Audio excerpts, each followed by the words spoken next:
Bonjour Bruxelles, le journal de 8 heures. BX. Un journal qui vous est présenté par Loïc Streuss. Bonjour Fabrice, bonjour à toutes et à tous. Un immeuble de Gansoren s'est embrasé, les dégâts sont nombreux, mais heureusement l'incendie n'a fait que quelques blessés légers. Une centaine de personnes a dû être relogées. Nous retrouverons sur place Anaïs Corbin. Le Palais 12 transformé en salle de prière pour la fête du sacrifice.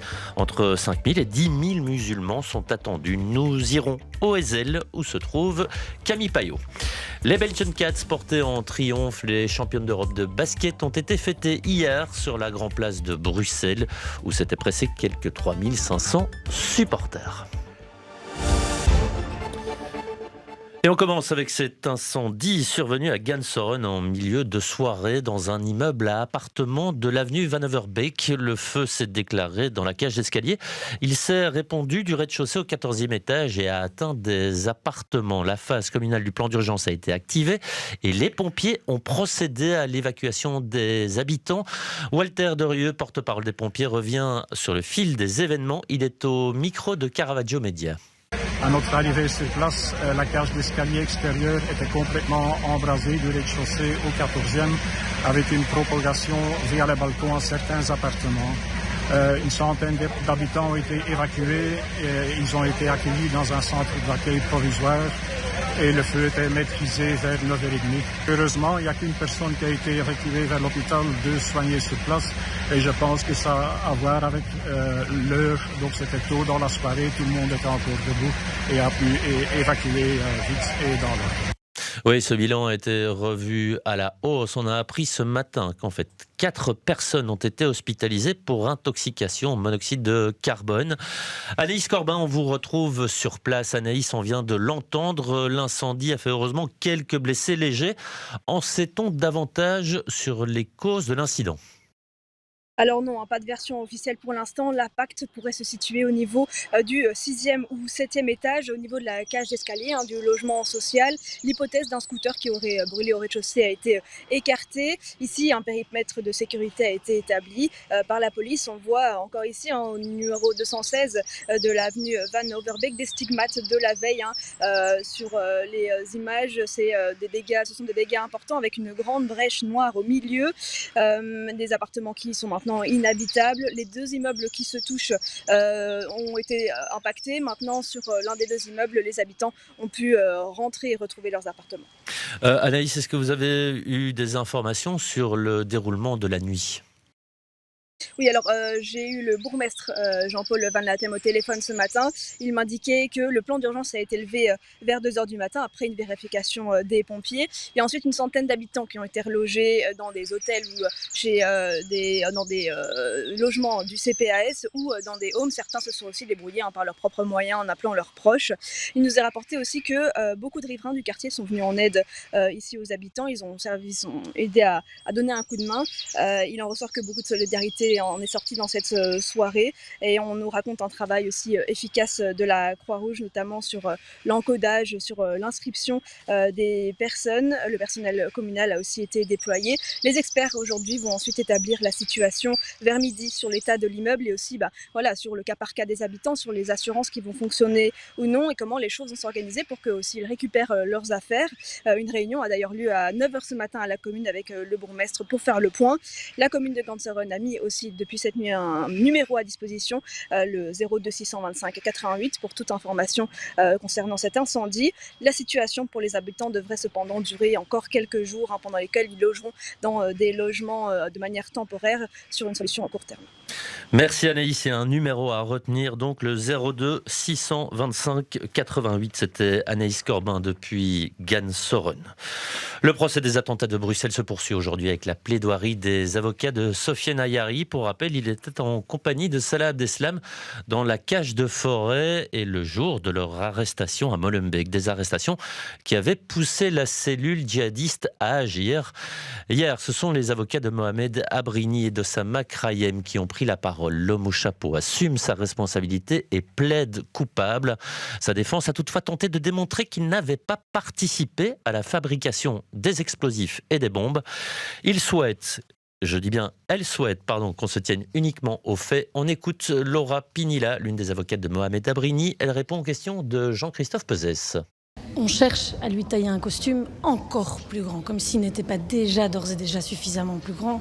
Et on taille, et on taille. Parce que c'est ça en fait le but du parquet. Et nous on a voulu casser ça parce que ce n'est pas parce qu'il a poussé le chariot qu'il a fait tout le reste. Il faut le prouver. Et le dossier ne le démontre pas. Et M. Abrigny, depuis 7 ans, le conteste. Ce n'est pas un membre central de la cellule terroriste. Les membres centraux de la cellule terroriste, ils se sont fait exploser le 22 mars.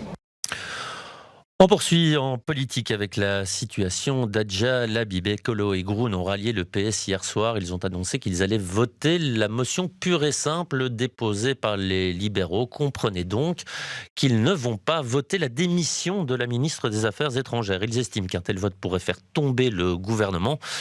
Colo a déclaré cependant que la confiance envers Adja Labib devait être regagnée. Le Parti socialiste, de son côté, a déclaré qu'il ne souhaitait pas prolonger la crise. Il a toutefois tenu la ministre et le MR responsables de la situation actuelle.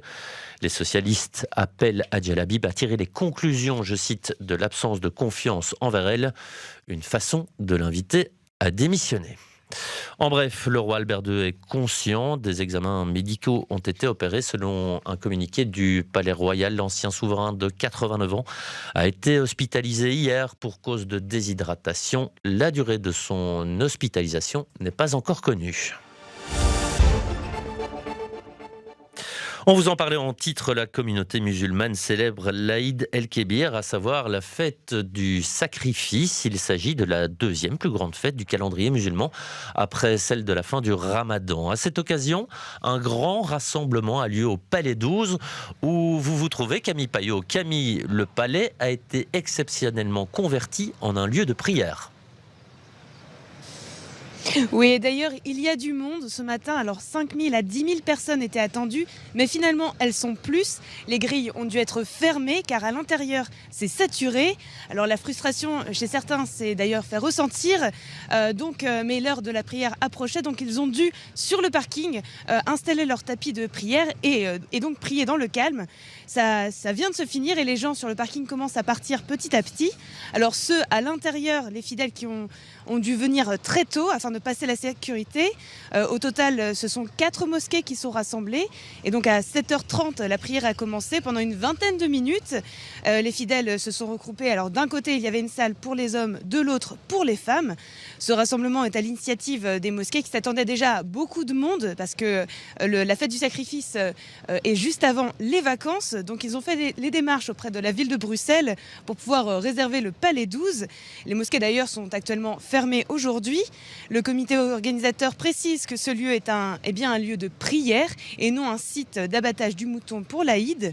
Alors là, actuellement, la prière est terminée à l'intérieur et c'est l'heure de la fin du sermon de l'imam. Après son discours, les fidèles vont pouvoir repartir du Palais 12 et continuer leur vie. Merci Camille Payot en direct du Palais 12. Et en ce jour de fête du sacrifice, de nombreuses familles bruxelloises vont se rassembler pour partager notamment le mouton. Or, précisément, la filière ovine fait grise mine.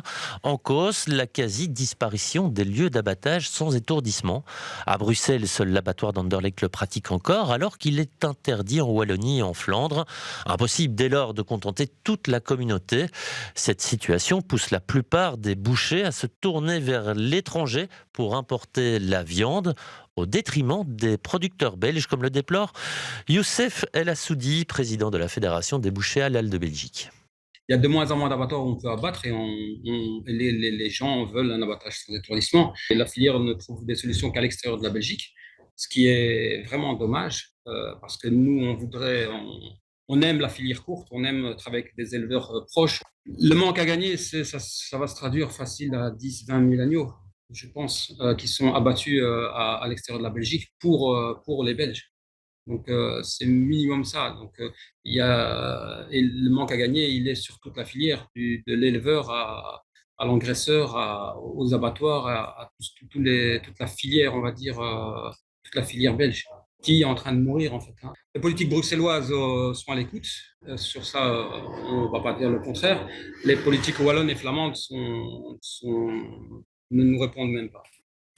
Le parc Mini Europe va passer un cap. Ce matin, il va accueillir le 10 millionième visiteur depuis sa création. C'était en 1989. Des célébrations sont bien entendu prévues. Elles témoignent de la bonne santé d'un parc qui, pour rappel, a failli disparaître. Il est désormais sauvé et intégré dans le futur réaménagement du plateau du Heysel, avec près de 400 000 visiteurs par an. Mini Europe est la deuxième attraction la plus visitée de Bruxelles derrière l'Atomium.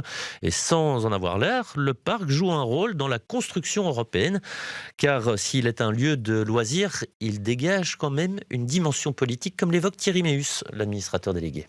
Nous devons faire attention à ce message. Donc, il y a des choses qui dépassent Mini-Europe et on doit faire attention à ce message européen qu'on veut toujours positif, pas naïf, mais positif. Il y a une osmose, une fusion qui se fait souvent en Mini-Europe, c'est que les gens disent « Ah tiens, au fond, nous, Européens, on a quand même quelque chose en commun. Nous parlons ici à Mini-Europe des héritages, donc qu'est-ce que nous ont laissé les Vikings, qu'est-ce que nous ont laissé l'époque du siècle des Lumières et ainsi de suite. Et c'est à ce moment-là que les gens disent, tiens, c'est vrai qu'on a quelque chose en commun. Les hommes politiques qui viennent, ils sont sensibles à la représentation de leur pays. Et donc là, on voit quand même que de plus en plus, l'Union européenne fait sens. On passe au sport et au football avec cette cruelle déception pour les Diablotins. Ils ont été éliminés de l'Euro des moins de 21 ans après une défaite 2-1 face au Portugal suite à un pénalty dans les dernières minutes. Alors qu'ils les affichaient de réelles ambitions, les Belges n'ont pas gagné un seul match de poule. Ils quittent donc le tournoi la tête basse. Les Belgian Cats, elles, sont par contre apparues la tête haute hier soir au balcon de l'hôtel de ville de Bruxelles. Les championnes d'Europe de basket se sont présentées un peu après 19h aux 3000 supporters présents. Elles ont brandi le trophée dans une ambiance festive et ont ensuite pris un bain de foule avec à la clé séance de selfies et d'autographes. Jusqu'à présent, seuls les Dimers, Justine Hénin, les Diables Rouges et les Red Lions avaient reçu les honneurs du balcon de la Grand Place. De quoi émouvoir les joueuses, comme l'a confié Julie Allemand à Jamison Lins. C'est énorme, franchement c'est énorme de voir. On avait peur qu'il n'y ait pas trop de personnes et au final on voit que c'est rempli. Franchement c'est super, on a envie de profiter avec eux en fait parce que je pense qu'ils le méritent tout autant que nous. Donc voilà, c'est une belle communion et ça fait plaisir de savoir que même si la Belgique elle est petite, elle est quand même vraiment bien. Les messages ils ne sont pas arrêtés, c'était vraiment incroyable de savoir que toute la Belgique a nous soutenu, elle était à fond derrière nous. Il y avait déjà pas mal de gens en Slovénie et puis voilà, tous les gens qui sont ici, franchement c'est inoubliable. On se rend pas compte, mais en fait c'est énorme, il n'y a que 2 équipes sportives qui étaient là, c'est la première équipe sportive féminine qui est sur le balcon. Je pense qu'on a juste envie de profiter pour le moment et je pense que c'est dans quelques jours, dans quelques semaines qu'on se dira, et on l'a fait en fait. Il y avait visiblement beaucoup de bruit quand même sur la Grand Place. Il y avait du bruit et en plus j'ai oublié quelqu'un, j'ai oublié Remco Evenepoel. Qui était aussi monté sur le balcon. Exactement, comme ça on est complet.